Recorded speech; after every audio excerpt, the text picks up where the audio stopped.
Um, Thank you everyone for joining us on our conservation conversation here in December. Happy holidays, I guess. I'm Ryan Jacqueline. I'm the science director for the Harpeth Conservancy, and I'm just gonna kind of touch on a couple of things of what we do as an organization, and I'm gonna hand it over to our speakers, and we're gonna learn about recycling during the holidays. Okay. So as Harpeth Conservancy, our vision is clean water and healthy ecosystems for rivers championed by the people who live here.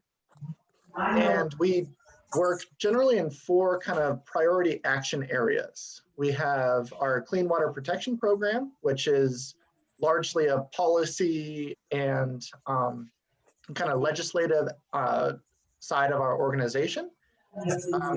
We've got our river science, wildlife, and monitoring program, and that's a lot of the science that we do, the research that we do, the monitoring we do of our waterways here in Tennessee. We have our rural protection and land use program, which is largely kind of sustainable growth, basically. How can we grow as a society and as an area and as a region and make sure it's sustainable for healthy ecosystems. And then we have a community engagement and leadership building area, which is a lot of our outreach. That's kind of what this is, our conservation conversations. And we also have a bunch of other different programs that kind of inspire leadership in kind of the area. So another program that we have is called Lessons on the River, and it's a hands-on and in-person program that we try to get out. Our December Lessons on the River was a hike, and we got a lot of cool, really history, and got to see some really pretty views of the area. And next month we're going to do a mountain bottom guided hike, and then we've got an urban landscape hike, and then in March we're going to go to the Discovery Center. So keep an eye out for those if you're interested in any of those kind of topics. For our conservation conversations coming up, obviously today is our holiday recycling tips, and then in January we're going to talk about sewer overflows, and then in February we're going to talk about kind of how you as an individual or as a citizen can kind of use your voice to help influence clean water. And then we've got, so I realized it's not December 1st anymore, but we're still doing our Rally for Rivers, and we also have a couple more of our Harpeth holiday bundles still available. And so go to our website if you're interested in those. They're awesome gifts for the holidays and Christmas presents. And a couple other ways that you can kind of get involved with us. We've got an Amazon Smile, a Kroger Community Rewards. We've got our specialty license plate, and we also do river cleanups, we do tree planting. So if you're interested in getting involved in volunteering, keep an eye out for kind of some of those things. And then to the more important people, our speakers tonight, Brandi, John, and Erin. So we're really excited to have them, really looking kind of forward to kind of what we're going to learn tonight. Here's kind of a brief agenda. Each person's going to talk for about 10 minutes, and then hopefully we'll be able to have, a 15-20 minute Q&A session at the end where we'll be able to kind of have a discussion and really get to ask our experts, questions and hear what they have to say and how we can kind of sustainably enjoy our holidays. And so that's it for me. I'm going to hand it over to our two awesome AmeriCorps members, Mikkel and Ellie, who are going to introduce our speakers and let them go for it. And so, Erin, if you want to just go ahead, or I'm sorry, Brandi, if you want to just go ahead, and I'll stop sharing my screen. And if you want to start sharing yours, and we can take off. Sure. Okay. Brandi is pulling up her screen. I'll go ahead and read her bio so we can get to know her before she shares her presentation with us. So Brandi, she's a manager of development communications with the Tennessee Environmental Council. She's always been passionate about nature and helping the environment. She credits learning about the benefits of recycling in elementary school as her first introduction to understanding how human behavior affects our environment. She has a Bachelor of Arts in Cultural Anthropology from Hunter College in New York City and interned in a small business sustainability consulting program while living there.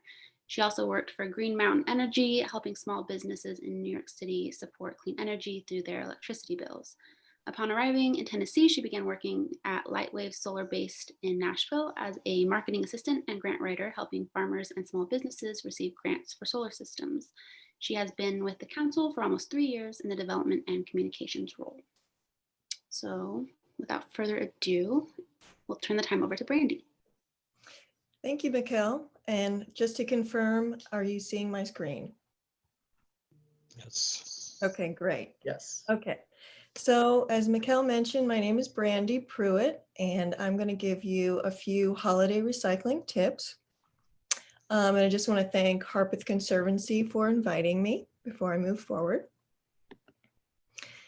So first thing I want to point out is kind of a scary statistic. According to the Environmental Protection Agency, between Thanksgiving and New Year's Day, American household waste increases by more than 25%, adding 1 million tons a week to our landfills. Recently, the Tennessee Department of Environment and Conservation released this statistic. In 2018, Tennesseans generated 31.7% more waste than the national average. So Tennesseans are responsible for 6.56 pounds per person per day, whereas on the national scale, the rest of the country is responsible for 4.51 pounds per person per day. There are 35 active landfills in Tennessee. There are 159 closed landfills. There are 138 in post-closure. So that totals 332 total landfills. This picture here is a map of the active landfills. Red dots represent those. Middle Point landfill to Nashville, where I'm located, will actually run out of space within the next 4 to 9 years. This landfill takes the bulk of the waste that comes from Davidson and Rutherford counties.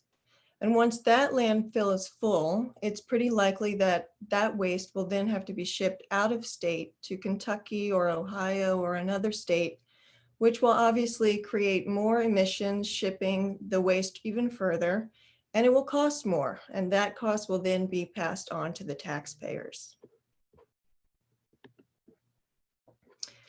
The US recycling rate is around 34.5%. And just to relate this back to Nashville again, Nashville only recycles and composts 24% of its waste, which is well below the national average. So certainly there's a lot of room for improvement in Nashville and in Tennessee in general. So we certainly want to see an increase in recycling. However, we don't want you to just throw everything and anything in your bin. That is called wish cycling, and wish cycling will not help. That actually hurts the system. That is, when you throw anything that you think might be recyclable in the system, that's called contamination. You have to make sure that you're recycling right. You have to make sure that what you're putting in the bin is actually accepted, or else you're actually you can hurt the recycling system. We have a recycling reference page on our website. I have the website listed here. It's tech10.org/recycle Tennessee. So you can go there for some general recycling tips. But I want to go over just a few today, some of the most important ones, and I know Erin is going to be touching on this as well. But one of the most important things that you can know about recycling is that recycling rules are different everywhere. What's accepted for recycling is not universal, and it certainly can be different in different states within the United States, and it can even be different within different regions in Tennessee. They actually accept more things in Knoxville than they accept in Nashville, and so you always have to check what the local rules are where you are. You always have to make sure you know what is accepted for recycling where you live. Second really important rule is to always make sure your recycling is clean and dry. The cleaner your recycling is, the more likely it is to get recycled, the higher value it brings in the resale market. And putting dirty items in the recycling can actually contaminate the other items in the recycling, which can cause your whole bin to be tossed in the trash, or the contents of your bin to go in the trash. Finally, never add plastic bags, film, other tanglers, styrofoam, clothing, textiles, food waste, yard waste, or glass to single stream recycling. Now for some holiday recycling tips. So first and foremost, one of the most used items during the holiday, wrapping and tissue paper. Unfortunately, that is not recyclable in Metro Nashville's program. These items often contain foil, glitter, velvet, etc., that just make them too difficult to recycle. If you're outside of Metro Nashville, definitely check the rules where you are, but it's pretty common that these items are not going to be accepted in any single stream recycling. Now, tissue paper is not accepted either. And the reason for that is it's just too degraded to be recycled again. But plain tissue paper that doesn't contain glitter can be composted. Even if it has, even if it's a colored tissue paper, it can be composted, but not if it has glitter or some other kind of additive in it. So unfortunately, ribbons and bows cannot be recycled either. So there are definitely lots of great alternatives out there for those. We're gonna I'll quickly mention those later, but definitely look for alternatives to plastic ribbons and bows. And gift bags. Plain paper bags are recyclable, but bags decorated with foil, glitter, velvet, or that have a plastic film on them cannot be recycled in Metro Nashville's program. And this would be true of most places. Again, check your local rules, but this is pretty typical. The bag that's pictured here, you can see it kind of has a foil finish, so that would not be recyclable. Holiday cards.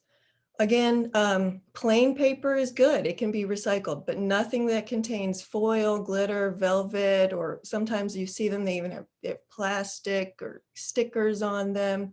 So the plainer they are, they can be recycled, but the more additives they have, they cannot be recycled. You can often tear off the backside of a card like that, and because the backside will be plain paper, but the front with the velvet or the glitter, unfortunately, that has to be reused, hopefully.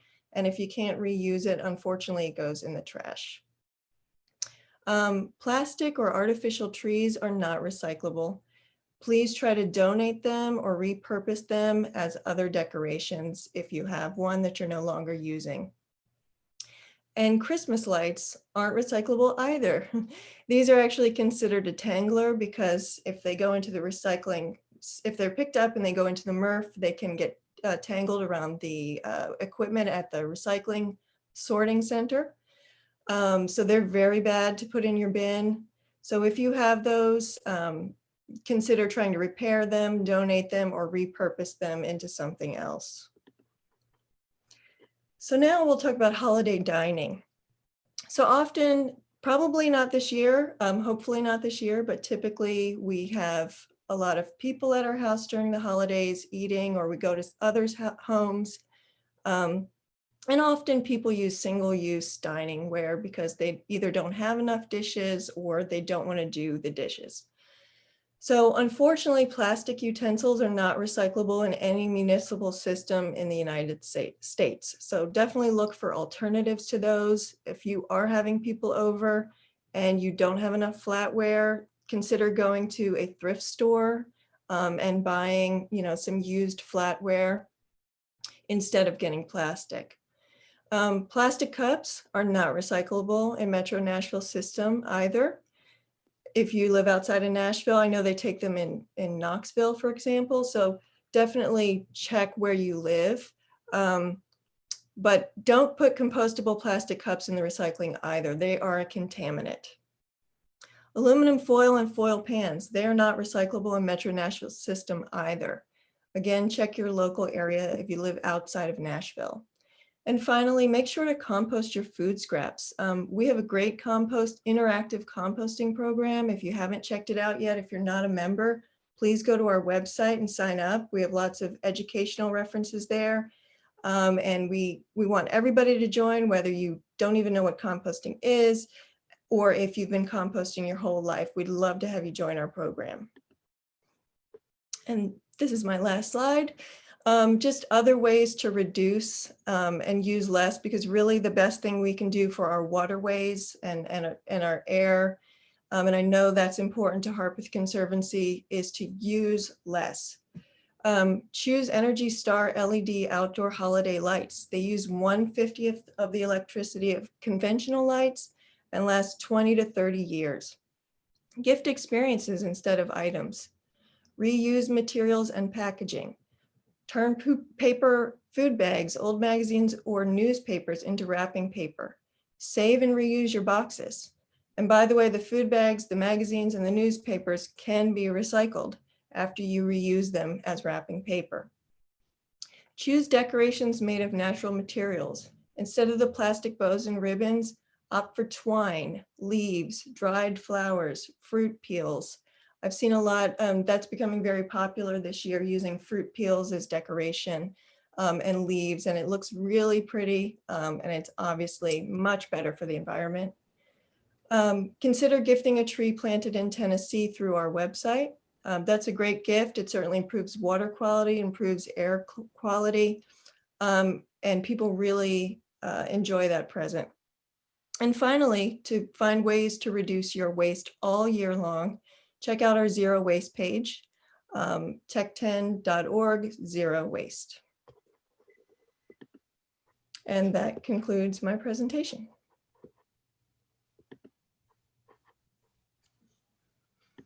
Thank you, Erin. I love to hear holiday tips, and I'm excited for our Q&A because I definitely have some more questions.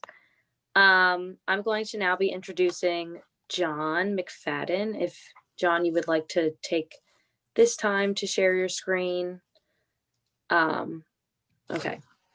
So with over 3.5 decades in conservation, sustainability, environmentalism, and nonprofit management, John McFadden brings passion and experience to community engagement.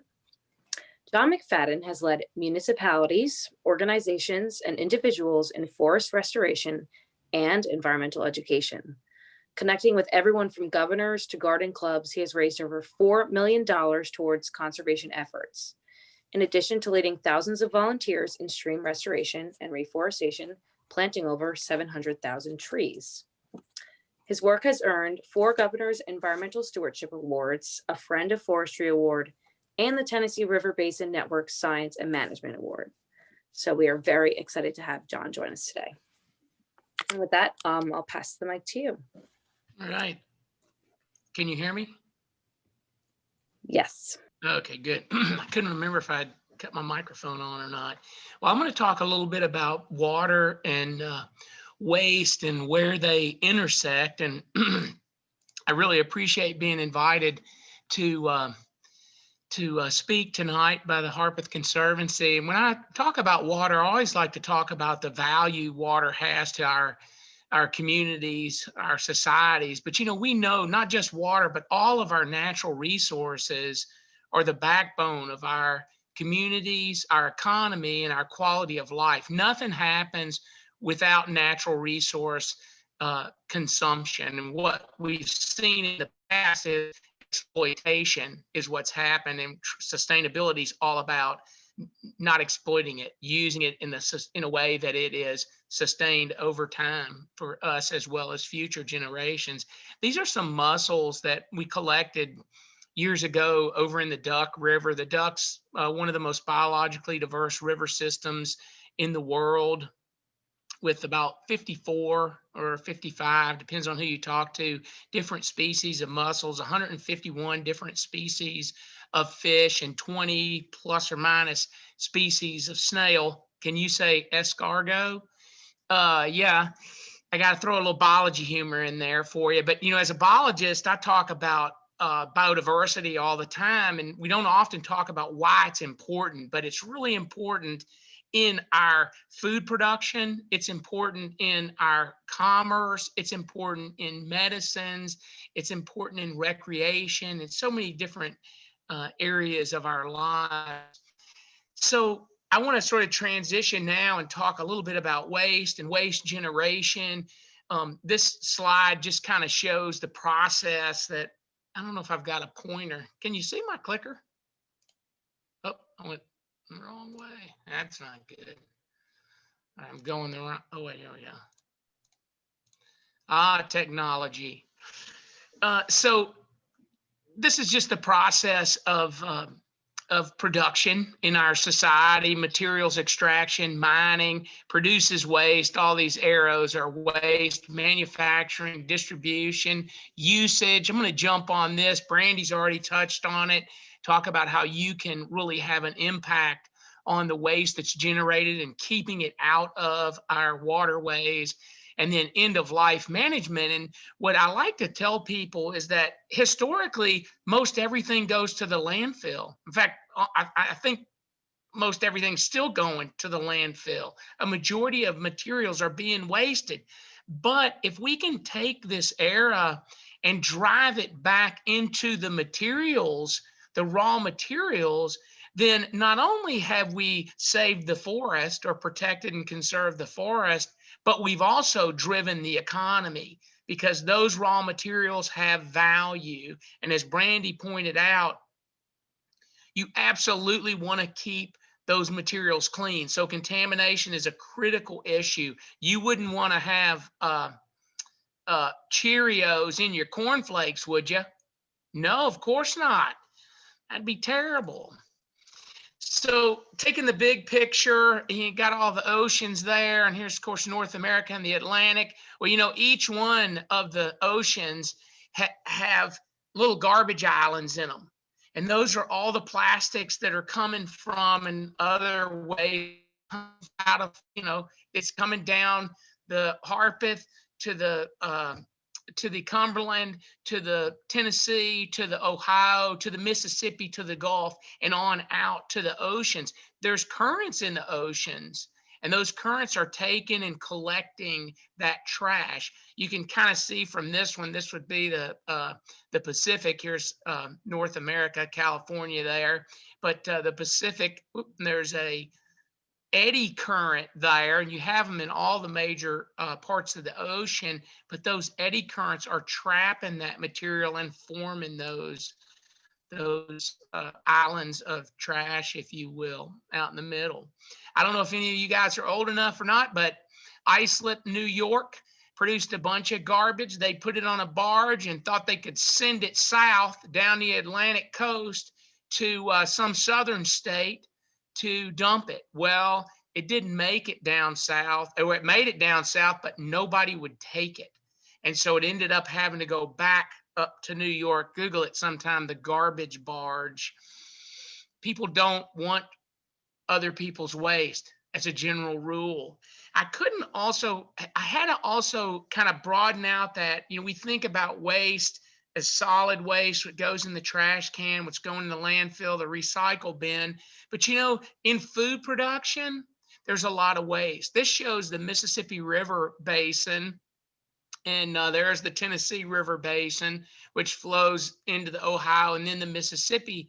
But, you know, there's so much nutrient waste that occurs as a result of agriculture in the Mississippi River Basin, primarily nitrogen and phosphates, that it creates this dead zone down in the Gulf of Mexico. You can see the Mississippi River there, the tag on it in the upper right, and then down in the lower left, you see that the dark red areas have dissolved oxygen levels of less than 2. And back in the day when I was working for what was the Watershed Association at the time, we ran many dissolved oxygen studies on the Harpeth River. And we had this same problem in the summertime. The temperature goes up, the oxygen levels go down. And so we saw dissolved oxygens maybe not down as low as 2, but certainly below 5 and 4, which there's actually a dissolved oxygen standard, or there was at one time. I guess you guys all heard about the German scientist who swam the Tennessee River, and he was sampling it. As he did, he found 10,000 parts per million microplastics in it. Of course, microplastics are everything from the little beads that apparently they put them in some cosmetics and toothpaste, micro beads, to our fleece jackets that break down when we throw them in the washing machine. But those were some of the highest numbers they had found across the globe. This is just a shot that shows the fly ash spill of 2018. By the way, there's about 60 foot of relief there. I don't know if you can see the label, and there's a freight train right there.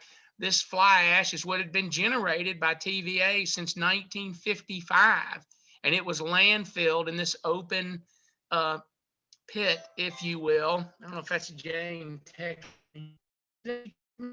3 minutes I got. That means 30 minutes to me. I taught school for a long time, got a captive audience. Here we go.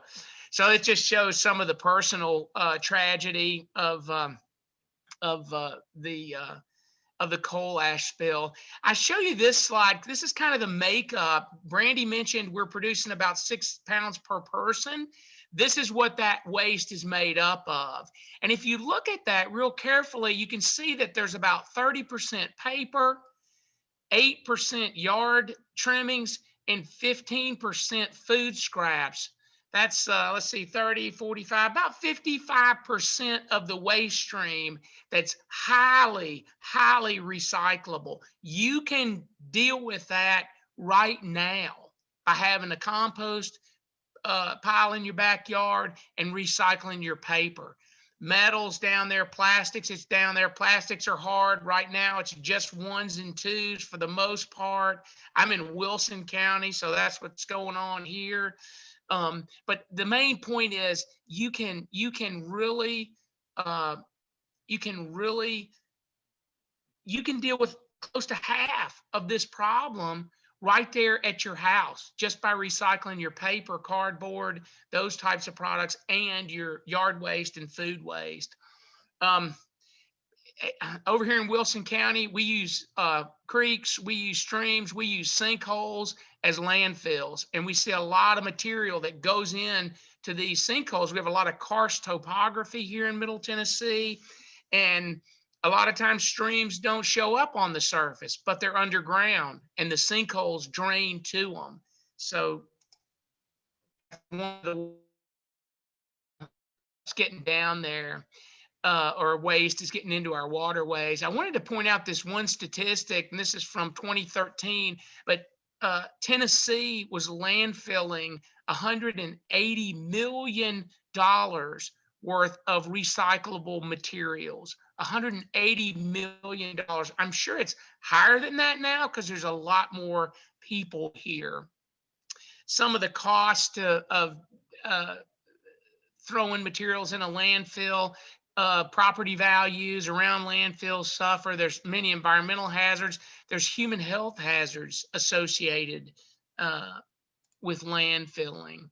Some of the externalities of recycling creates manufacturing jobs or supports manufacturing jobs, tax advantages, revenues from the sale of the commodities, reduces greenhouse gases, extends landfill life, energy savings, conserves our forests, fields, rivers, and streams, makes a lot of economic sense.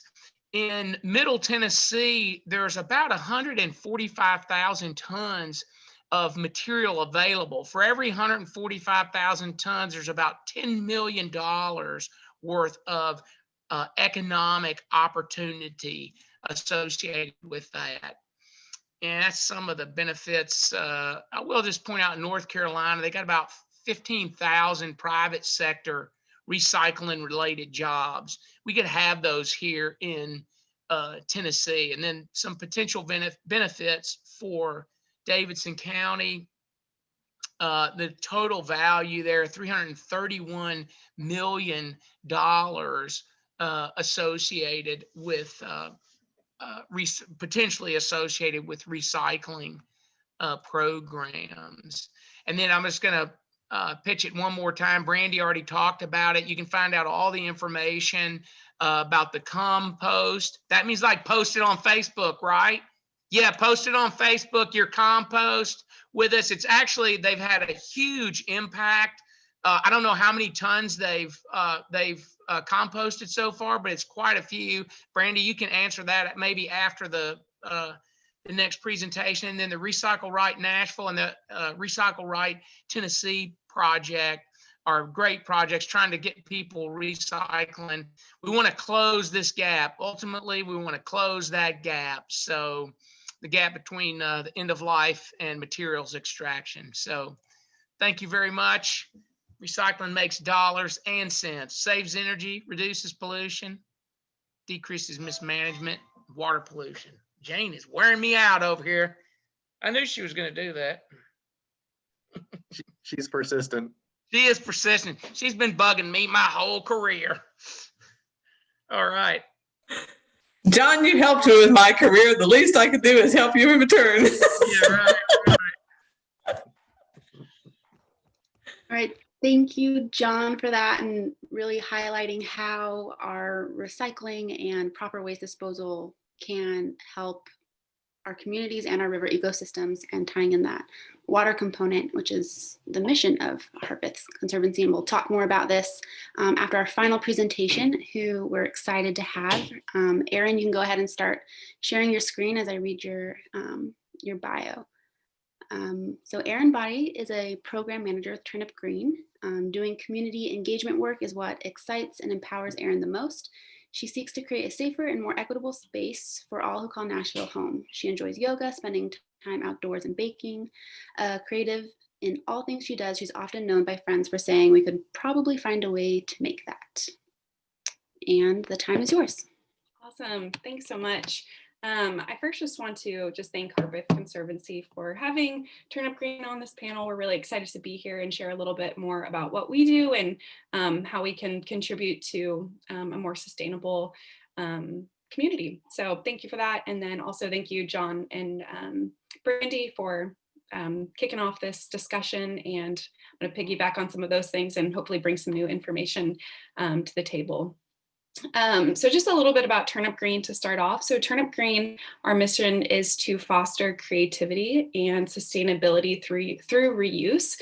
And we do that in a lot of different ways. So for example, our reuse center, so far since we've opened, we have collected over 800,000 pounds and diverted that from landfill in our reuse center since we began. And so that's over 33 school buses full of materials. And so at our reuse center, we are able to collect materials from businesses and individuals in the community. And as program manager, something really exciting that I get to do is reconnecting those materials and putting them in the hands of individuals in nonprofits and communities that really need them. So we do that through our education programs, working with MNPS schools, connecting with other nonprofits and community groups. And we've done a lot of other programs, one being river cleanups and composting classes and things like that. And so, yeah, we do a lot to help to reuse, and excited to connect with you all and hopefully continue to work together moving forward. So today I'm going to talk a little bit about the 3 R's. So I know we've shared a little bit about this so far, but I'll briefly discuss what I have in my presentation. So the 3 R's being reduce, reuse, recycle. And reduce is to be able to use less. So that is materials, but that's also things like energy that we use, like lights and water and things like that. And so really just being mindful of what we use and thinking of ways that we can say no to things that we don't need. The second would be reuse. And so that's thinking about the materials that we already have, and that we, after we have reduce the things that we have, the things that we do, trying to find creative ways to reuse what we have or find new life. So something that I think about is like the clothes that I have, like if you have jeans that have a hole in them, like finding a way to fix those rather than buying new things. And then the last would be recycling. And we've talked a lot about recycling. So that is when items get broken down and recreated into something new. And so it's important to recognize that these three things, reduce, reuse, recycle, are in order for a reason. And so it's first important to find ways that we can reduce what we use and the materials that we collect, and then reuse, and then lastly recycle. And this mostly goes back to the energy that it takes to recycle. And recycling is really great. And I think especially when people first get involved in sustainability practices, it's a great first go-to. But it also takes a lot of resources and money and energy. And so finding ways to first reduce the things that we use and collect, and then reuse them in creative ways, and then lastly, of course, recycle. So there's a lot of questions. I always have questions about what I can recycle, and I think Brandi mentioned this, but it changes all the time, and it really has to do with where you are locally. And so here are a few things that you can recycle. Paper materials. There are a few things that you can't recycle with paper. And so just being mindful of what you can do instead of using these things, and how you could reduce the amount of things like paper towels. Like you could use an old t-shirt that you don't use that you don't wear anymore as a rag instead of buying more paper towels, things like that.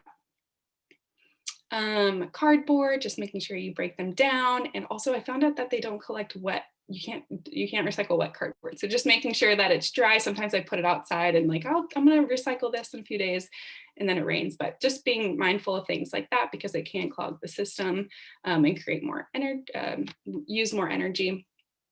Metal cans, just making sure that you rinse them out and it's not soiled, because it can also get on other materials, and they often just get rid of all the things that you've recycled and don't take the time. They don't have often the resources in order to sort through every single piece of recycled material. And then plastic bottles. So I sometimes get people ask questions about like what can and cannot be recycled, and just something small, but I think something that I think about a lot is the small pieces of the plastic bottle tops can just mess up the systems and like the machines that are using for recycled. So keep them on. So that's one tip. And then things that you cannot recycle, plastic bags and film. So a lot of this I think about, especially right now, like in the holiday season, people are purchasing things online and getting plastic in like styrofoam, things like that when they're sent in the mail, and just finding ways to reuse them. And so the other day I got something with bubble wrap on it, and it's like silver and very fun. And so Christmas cards the other day. And so just finding ways that you can reuse that, or packaging it to regift for somebody. Now, do you guys take like if somebody gets packing peanuts or all that kind of stuff, is your place somewhere where they can bring them, or? Yeah, so our reuse center, we do collect those things, and oftentimes people come in and collect those things, and so they can be reused. And I'll actually briefly talk about a fun thing that you can do with packing peanuts. And so yes, we do collect those things. We have tons of mailing envelopes, so if you need to send something out, please come to the reuse center and get one of those packages rather than going to UPS and buying a new one. So yes, we do collect those. And then things like styrofoam. I found out the other day that Publix takes styrofoam, so that's one way you can recycle, but trying to find other ways to reuse. So cutting out styrofoam to make stamps for a project for kids or something like that would be an example of ways that you can reuse that rather than trashing it or even recycling. And then just keeping up with your local recycling guide. It does change often, and depending on where you are, like it's probably different between even the county over. So just keeping up in touch with that and making sure you know what to do. And so yes, a very Merry Reuse-Miss. I mentioned this earlier, we've been calling Christmas Reuse-Miss. So a few things that I'm going to share about what you can do with your Christmas tree: sustainable wrapping and some reuse crafting. So you can recycle your tree like locally to make wood chips. you can use your wood for fire, insulating your garden, wood crafts. And then if you do have an Do you artificial have tree, any good lists for where to take your trees when you're done, or a good resource for where to find that? yeah, I can mention that I can send a list over to that. But I know that Radnor, I've donated mine to Radnor in the past. It's a local park and they use the wood chips for mulch. So that would be a good one. And so, yeah, if you do have an artificial tree, locating it or donating it to a local nonprofit that works with families or children that maybe don't have the resources to get an artificial tree, or to post something locally, like in your community, if someone wants it, rather than them having to go buy another one. Some ideas for Christmas lights, reusing them to make jewelry or ornaments. And then Christmas Light Source is a website where you can send your broken Christmas lights and they will collect money for it and donate it to a local nonprofit. So some fabric wrapping. I think that this has become really popular this year. It's called furoshiki and it's a Japanese wrapping process. And I think it's really great. Something that I've been thinking about is that you can also reuse what you already have. So I collect wrapping paper, so I have a lot of that. And so it's important to first use what you have rather than going to the store and buying cloth necessarily to do this. But it's a really great way to sustainably wrap. And we have lots of fabric at the Reuse Center. So come check that out and you'll be able to wrap all your gifts with those materials. And this is just a little step by step. So I'll just briefly go through that. You don't even need tape. It's great.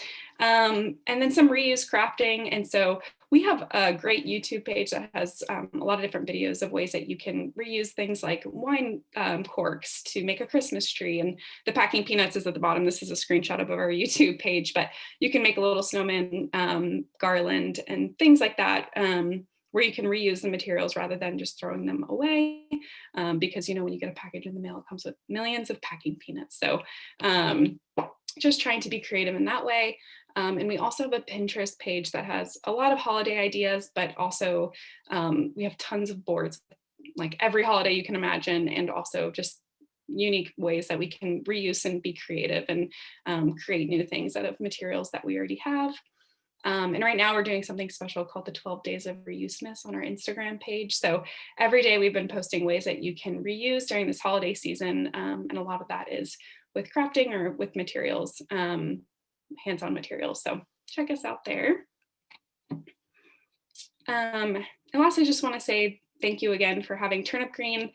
This is a photo of our reuse center. And so our reuse center is located in Houston Street in Wedgwood, Houston, and individuals. So everyone on this call, you can donate to the reuse center and be a part of the 800,000 pounds that we've been diverting from landfill. And you can also shop. So you can come and find fabrics and materials that have been donated by local businesses and individuals and find creative ways to reuse them. And a lot of the whole shop is pay what you can. And so we really want to make this accessible and affordable to everybody. And a lot of the funding that we receive from the reuse shop goes back to education and pouring back into the community by teaching about reuse and recycling and all that kind of stuff. So yeah, we'd love to see you there. And if you have any more information, interested in being involved, it would be great if you reached out to us, or if you found us on our website, turnipgreencreativereuse.org. We have a lot of different ways that we can connect with the community, whether it's with a nonprofit or a school or with individuals. We have workshops. Right now we're doing a lot of virtual workshops and things like that. But yeah, thanks so much for having me. That was so awesome, Erin. Thank you so much. I think we should let's transition into kind of like more of like a discussion section. So if anyone on the call has, or on the Zoom has any kind of questions or ideas or want to bounce it off of any of our speakers, like please come forward. I will kind of start because I'm curious about kind of the perspective, and this might be a question for all three of you, is how do we, so I've always kind of thought that recycling needs to be economically feasible, I guess, in order for it to be sustainable, in order for it to be relevant. So are we doing that? How do we do that? How does that kind of look for the next 10 years?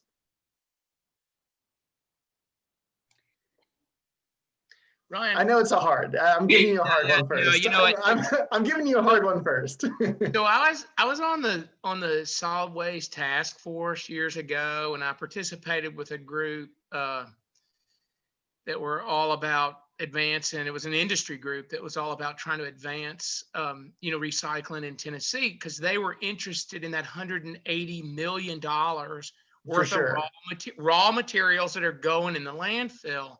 And Yeah. obviously, there's a whole methodology to they were proposing, which, some of those slides kind of showed really the value of the recyclables in Middle Tennessee, not just in Davidson County. So part of the answer to that question is you've got to have economies of scale to make it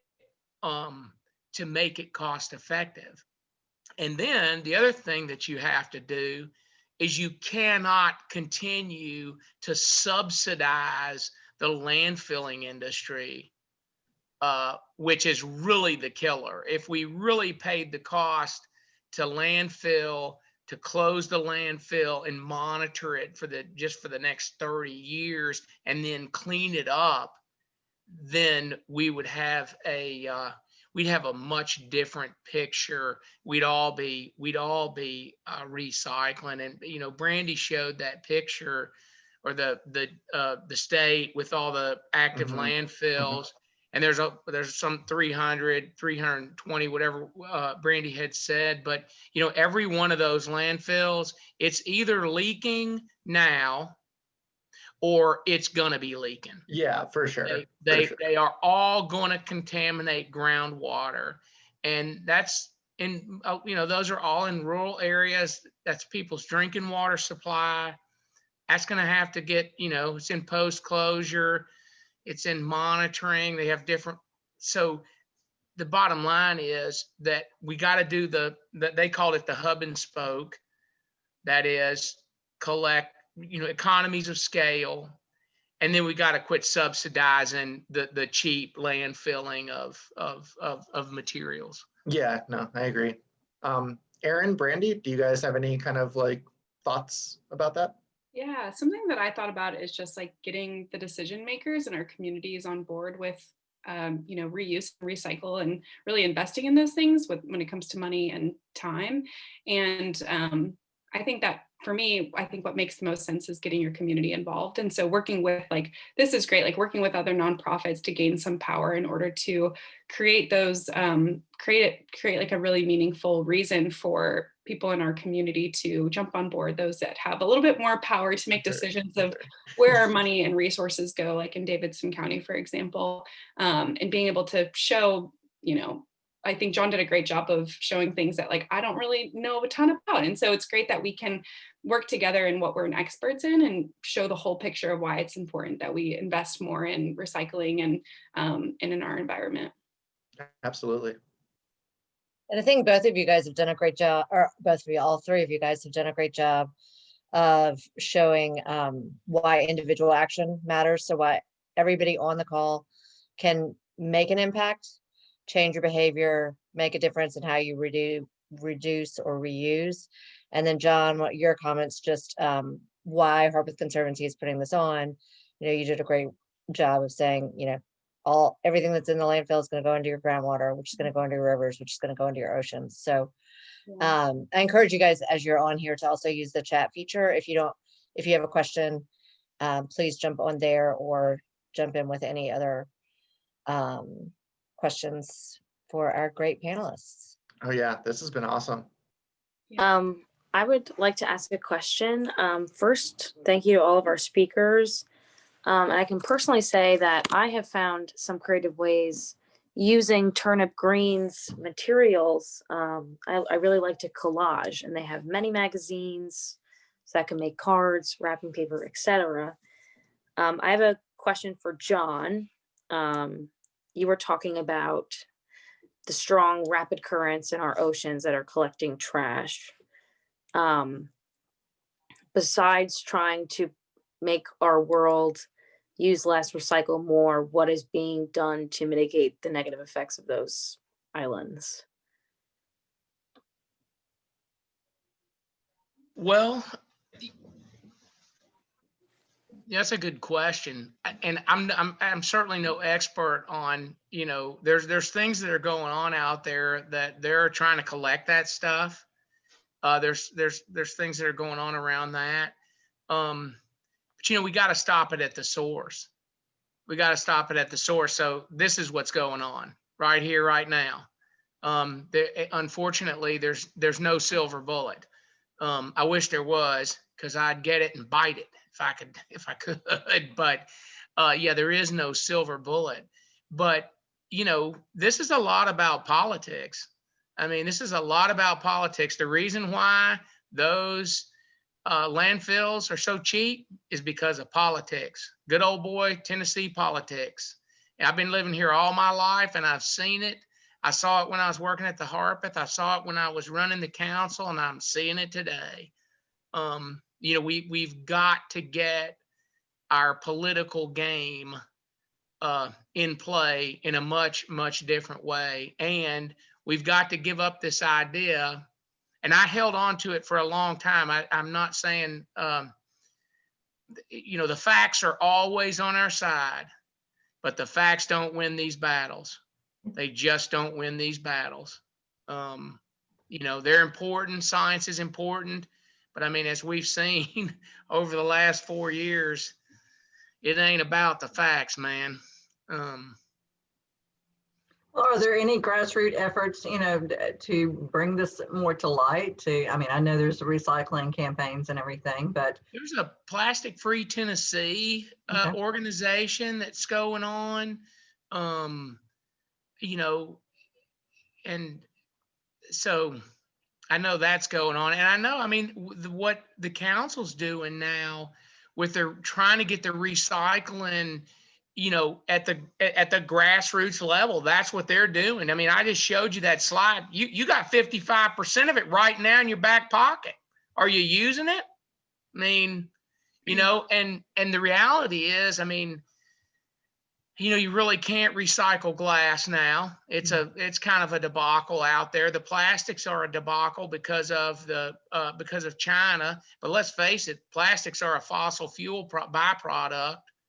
We really don't need to be using them. If you can get it in glass, you're better off. It's sand. You can crush it and put it back on the beach. And you got the Corps of Engineers over on the East Coast dredging up the ocean, pushing it up on the beach, calling it what do they call it? Beach nourishment. Because of the erosion and the beach, and the property owners are losing their property. So anyway, Jane, you were supposed to stop me because that was officially a tangent. Yeah. Well, I was going to ask, before the pandemic, there was some legislature coming up, I think in Tennessee, about the plastic bags and stuff like that. And I think with the pandemic, that was kind of a worry and kind of killed. Is that going to, anybody know any updates on that and how we can read? Because that's the one thing that drives me crazy, seeing the plastic bags in the rivers and the trees and everywhere where they fly around. Well, and we pull them out all the time when we do river cleanups. They're gross. It's terrible. Yeah, I don't know specifically about like the process of where they are in that, but we've talked a lot at Turnip Green with our team just about how the pandemic has really, it's been really difficult with reuse, because everything that we use right now shouldn't be reused. So like masks should not be reused. We use fabric masks, so those can be washed. So you should do that. But most people don't have those. And so things like gloves and materials that maybe we in the past have had the opportunity to continue to reuse and share and things like that, but that's been really difficult with, and like if you get takeout and things like that, it's so much more than ever was before. And we really hope that after all of this and after the pandemic, that we can that it will be important to our communities again to find ways to be sustainable, even though it's unfortunately gone a few steps back just with the time being. But I wanted to mention what you asked, Angela, about grassroots opportunities. And I think that one thing that would be really interesting is just working at like a small level to begin with. So thinking about like the mayor's budget and things like that. And I think that that could be an opportunity where nonprofits and local people who are interested in sustainability practices come together to propose something for our local community. And maybe that's like one step that we can take just in Davidson County. I know people are on here from all over Tennessee and also all over the country, but maybe that's one step that we can work where we feel like we can have enough power to make some moves when it comes to money mostly. And that is exactly what our February conservation conversation is. If you're looking to be a citizen who makes change there. Shameless plug. Shameless plug. Shameless plug. There are no shameless plugs in this business. And I just want to thank everybody. Gosh, I thought all three presenters were outstanding. And thank you, everybody, gosh, for staying on for this wonderful presentation. It was a great amount of information. And mark your calendars, the fourth Wednesday of every month, we have a Zoom conservation conversation. And we love to hear comments from individuals, and we like the interaction among people. And if you guys have any particular topics you want to see addressed on our Zoom meetings, just contact me. You can catch my information at the Harpeth Conservancy or the harpethriver.org. So all I can say is I thought it was a fabulous night, and thank you all so much. Jane, I have one last question. Uh-oh. And I believe Brandi said it, but I would like to know, what is the deal with the fruit peels and how do they make things better as far as? It's a decoration. So this is not my idea. I'm not claiming credit. No, I think you said it. And so I was just curious about like, what's the concept behind it? Right. So it's very popular on social media. So people are taking fruit peels like orange peels or lemon peels. And they're taking them and they're using cookie cutters to like cut out little stars and things like that. Oh. And dry the peel in your oven. And then it becomes a decoration that obviously later you can compost. So it's a zero waste decoration.